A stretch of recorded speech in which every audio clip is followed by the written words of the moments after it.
2017 সালের মারপিটের মামলায় বিডিএর চেয়ারম্যান সহ 13 জনের সাজা। তীব্র চাঞ্চল্য রাজনৈতিক মহলে।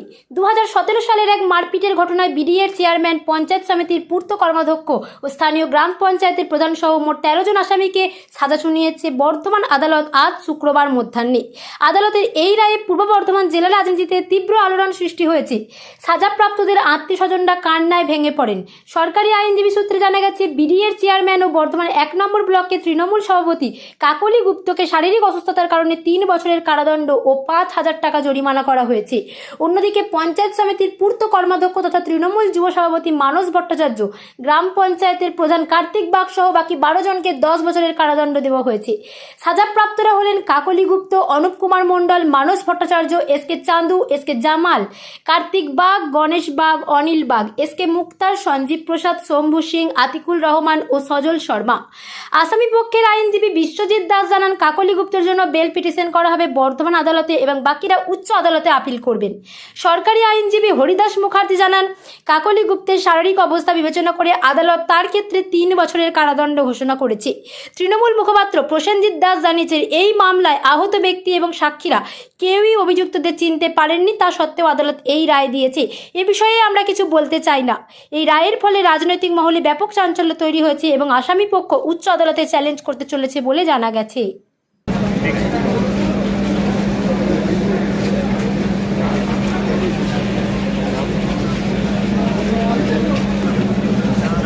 জন আসামির মধ্যে কাকলি গুপ্তকে 3 বছর সাজা দিয়েছেন আর 5,000 টাকা ফাইন করেছেন, আর বাকি 12 জনকে 10 বছরের সাজা দিয়ে 360 অ্যালাউ কি করলেন কোর্ট?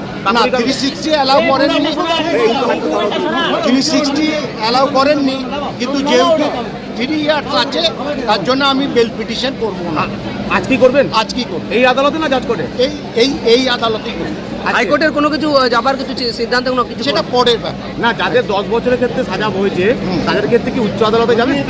সেটা অবশ্যই উচ্চ আদালত তো যাবে, নিশ্চয়ই যাবে। আপনার নাম পরিচয়? বিশ্বজিৎ দাস। তাহলে 360 অ্যালাউ করলেন না, তাই তো? না, 360 অ্যালাউ করেননি, কিন্তু উনি ওনার হেলথের কন্ডিশন চিন্তা করে ওনার পানিশমেন্টটা 3 ইয়ার্স করেছেন আর 5,000 টাকা ফাইন করেছেন। কোন কোন ধারায় করলেন এটা? 341, 326। বাকিদের কিছু ফাইন কিছু আছে? বাকিদের না, বাকিদের কোনো ফাইন নেই, 10 বছর সাজা দিয়েছে। সশ্রম 10 বছর সশ্রম কারাদণ্ড, সশ্রম। হ্যাঁ, কাকুলির জন্য আমরা বলছি বিশ্বজিৎ, 326 এবং 307 ধারায় হ্যাঁ, উনি টোটালটাকেই 10 বছর দিয়েছেন বাকিদের জন্য সশ্রম কারাদণ্ড। হ্যাঁ, সব কটাই একসঙ্গে রান করবে, যেহেতু একসঙ্গে রান করবে তার জন্য 10 বছরটাই হচ্ছে হায়েস্ট বাকিদের জন্য, আর কাকুলির জন্য 3 বছর। মানে 326 আর 307 ধারায় 10 বছর। হ্যাঁ, 10 বছর। আপনারা কতজন আইনজীবী দাঁড়িয়েছিলেন? 1 মাস দিয়েছেন। আপনারা কতজন আইনজীবী দাঁড়িয়েছিলেন এনাদের পক্ষে? এনাদের পক্ষে আমরা 3 জন আইনজীবী আছি। কি কি নাম? আমি বিশ্বজিৎ দাস, অমল দত্ত, উদয় কুমার। ঠিক আছে। কনসিডার করে কাকলি গুপ্তকে বা তাকে 3 বছরের কারাদণ্ড দেওয়া হয়েছে, আর বাকিগুলোর ক্ষেত্রে 326, 307, 341 আর 34 এইগুলোকে কনসিডার করে ওনাকে 10 বছরের কারাদণ্ড দেওয়া হয়েছে। 360 সিআরপিসি তে কাকলি গুপ্তের আইনজীবী আপিল করেছিলেন, সে কি কোর্টে আমি কি করেছিলাম? আপনি নয়, ঠিক আছে। যারা আইনজীবী ছিলেন যারা কাকলি গুপ্ত গায়ে, তারা 360 সিআরপিসি তে অ্যাপ্লাই করেছিলেন। 360 360 অ্যাপ্লাই করে এবার তো না, এবার তো যেহেতু 341 আর 334 যেটা কোর্ট যে সাজাটা দিয়েছেন, অটোমেটিক্যালি ওনাদের তো ওটা তো বেল প্রেয়ারের ক্ষমতা থেকেই গেল। এবং আজকেও তো সাহেব বললেন ওনাদেরকে যে আজকেই আপনি বেল ফাইল করতে পারেন, বলে দিয়েছে তো। এবং এটাতে প্রভিশনটা তো, বেলের প্রভিশনটা তো থেকে গেল, যেটা ওদের ক্ষেত্রে থাকলো না। 341 তো সর্বোচ্চ সাজা 1 মাস। 1 মাস 34 নিয়ে ওটাকে 3 বছরের কারাদণ্ড দেওয়া হয়েছে, দুটোকে কভার করে। 326 আর 307 ওটা তো লাইফ ছিল, আর তার সঙ্গে ছিল 10 আপ টু 10 ইয়ার্স 10 বছরের সাজা দিয়েছেন কোর্ট। ওটা তো 3 বছর তাহলে কনসিডার করে কাকলি গুপ্ত থেকে তো 3 বছর দিয়েছেন। ও কাকলি, আপনারা কথাটাকে গুলিয়ে ফেলছেন, আমি কথাটা ভালো করে শুনুন একবার। কাকলি গুপ্তর ক্ষেত্রে 307, 326 কনসিডার করেনি। যদি করতো তাহলে সেই সেকশনটাতে সেই অনুযায়ী তাহলে সাজাটা বাড়তো। যেহেতু সেকশনটা কনসিডার করা হয়নি, 307 আর 326, 341 আর 34 এই দুটোতে কাকলি গুপ্তকে সাজা দেওয়া হয়েছে। এটা কি ঠিক আছে? অসুস্থতার কারণে কি এটা করা হলো? অবশ্যই অসুস্থতার কারণ, ব্লকেজ অফ হার্ট, ক্যান্সার, এই সব জিনিসগুলো কোর্ট কনসিডার করেছেন। কোর্ট কনসিডার করেই তো এটা 341 আর 34 নিয়েছে। কাকুলির গুপ্তর ক্ষেত্রে 326 আর 307 নেয়নি, যেটা অন্য সবারই ক্ষেত্রে নেওয়া হয়েছে। এবং অন্য সবারই ক্ষেত্রে নেওয়া আছে, সেইখানে দুটো ভাগ করা আছে। 326-এ একটা পার্ট 1-এ বলা আছে যে লাইফ, আর একটাতে বলা আছে পার্ট 2-তে বলা আছে তারা আপ টু 10 ইয়ার্স। ওই 10 ইয়ার্সকে কনসিডার করে 10 ইয়ার্সের সাজা দেওয়া হয়েছে। ফাইন কি একজনকেই করা হয়েছে? হ্যাঁ, ফাইনটা কি একজনকেই করা হয়েছে? ফাইন জরিমানা করা হয়নি। হ্যাঁ হ্যাঁ। এই কাকলি গুপ্তর ক্ষেত্রে ওই 3 বছর আর তার সঙ্গে 5,000 টাকা। সবার ক্ষেত্রে কি সপ্তম কারাদণ্ড? আর এদের ক্ষেত্রে শুধু 10 বছর, এখানে কোনো ফাইন করা হয়। আপনার নাম পরিচয়টা একটু বলুন। আমার নাম হরিদাস মুখার্জি, আমি এই কেসের সরকারি আইনজীবী। আদালত আজকে রায় ঘোষণা করলেন যে 13 জন ছিল তার মধ্যে one of the female accused কাকুলিতা, ওনার ব্যাপারটা একটু সেপারেট করেছেন। কীরকম, উনি একটা 360 অর্থাৎ প্রভিশন অফ অফেন্ডার্স অ্যাক্টের একটা অ্যাপ্লিকেশন করেছিলেন, তো সেটা রিজেক্ট করেছেন। করে উনি ওনার হেলথ কন্ডিশনের জন্য, মেইনলি ফিজিক্যাল কন্ডিশনের জন্য, ওনার ক্যান্সারের পেশেন্ট এবং ওনার হার্টের প্রবলেম আছে, ওনার আরও বিভিন্ন সুগারের প্রবলেম আছে, এসব কথা চিন্তা করে ওনার 341 যে সেকশনটা আমাদের পুরনো আইপিসি, তাতে আনলফুলি রেস্টেন্ট করার একটা গল্প যেটা এসেছিল, সেই জায়গায় দাঁড়িয়ে দাদা ফ্যানটা চালান না, ফ্যানটা চালান না। ওটাতে ফ্যানটা 1 বন্ধ মাসের করুন। সাজা দিয়েছে আর 5,000 টাকা সরে আসুন। জরিমানা করেছে।